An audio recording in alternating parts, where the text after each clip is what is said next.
Around 66 million years ago, the Earth was a very different place. The oceans were filled with gigantic marine reptiles such as the megalodons and liopleurodons. The land, on the other hand, was ruled by the dinosaurs, creatures like the famous Tyrannosaurus rex and Triceratops. Then something happened, something that would cause 75% of the life on this planet to go extinct. It is known as the KT or KPG extinction, and what's so remarkable with this particular mass extinction is how quickly it occurred. It was not a gradual process, but instead seemed to have been triggered by a single event: an asteroid impact.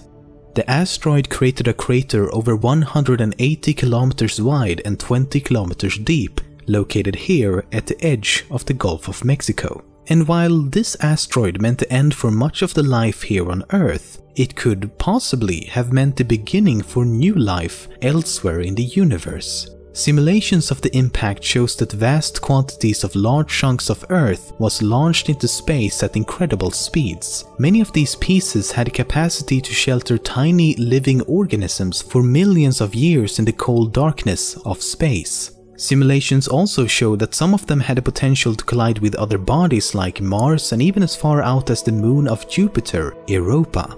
So even though the chances of that actually happening is ridiculously small and just next to impossible, it's not truly impossible that space dinosaurs actually exist.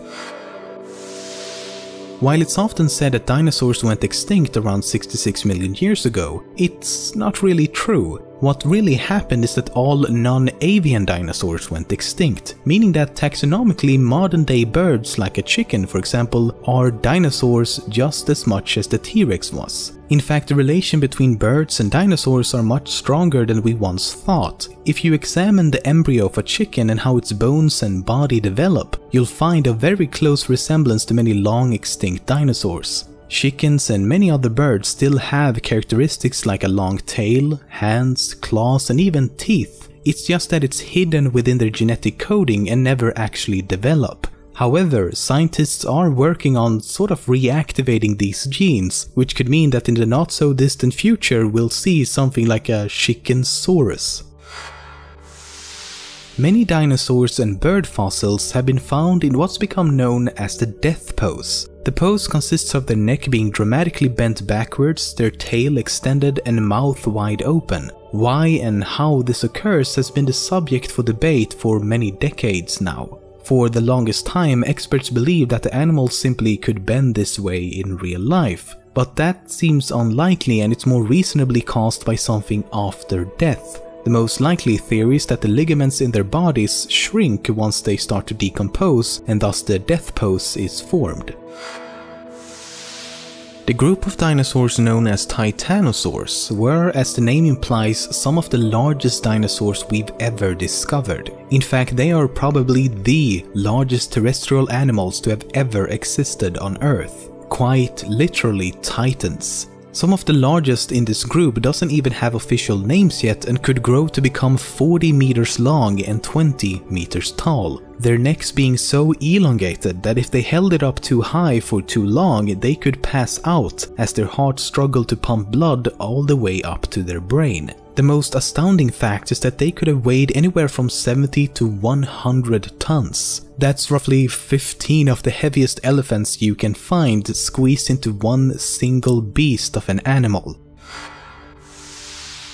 Micropachycephalosaurus is the longest generic name for any dinosaur so far. It means small thick-headed lizard, and the fact that it has the longest name is a bit ironic given that it's one of the smallest and shortest dinosaurs found at only 1 meter long. Giant herbivorous dinosaurs known as sauropods would roam the Earth during the Mesozoic era and spend their entire life eating plants and various kinds of foliage. Their bodies were so ginormous that they didn't even have time to orally process their food like we humans do. Instead, their head and jaws functioned as simple harvesting tools to get plants into their bodies as quickly as possible. The stomach then took on the responsibility for processing and digesting these whole pieces of food. But doing it this way created a lot of methane, or in other words, dinosaur farts. Sauropods alone, not including any other dinosaurs, are estimated to have released around 520 million tons of methane into the atmosphere every year. That's almost as much gas that we humans are able to naturally and artificially produce today, all from just one single group of reptilian rectums. Dinosaurs essentially terraformed a planet with their ass. It's long been known that most dinosaurs didn't look like this, with sort of leathery skin similar to a lizard. Instead, most dinosaurs had feathers covering their entire bodies. It's been proven time and time again, and even the T-Rex had feathers. The question is why, though? I mean, we now know that birds are in fact dinosaurs, but birds use the feathers to fly. As far as we can tell, the T-Rex could not fly. That would be scary as shit though. So as feathers mysteriously appeared long before any birds or flying animals used them for flight, what was their original purpose? Well, paleontologists and other experts believe that they were used to communicate, more specifically to attract females and to show how much of a boss you are with all them fancy ass collars. This is also supported by the fact that dinosaurs enjoyed a much more complete visual range than we humans do, and could perceive even more colors and thus obtain even more fabulous feathery dino friends.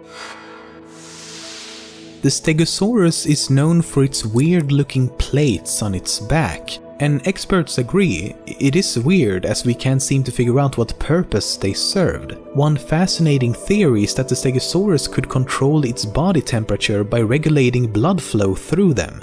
The idea is that if it was really hot or cold outside, blood would start gushing in and out of the plates to keep an even temperature. It's called thermoregulation, and we humans do this as well, but instead of plates on our back, we, for example, sweat.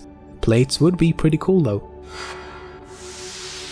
Quetzalcoatlus. Okay, only the 38th time I'm trying to pronounce that name. Seriously, who uses a Q and a Z in the same fucking word? I'm looking at you, Quartz. Quetzalcoatlus was a flying reptile that existed during the Cretaceous period of the Mesozoic era.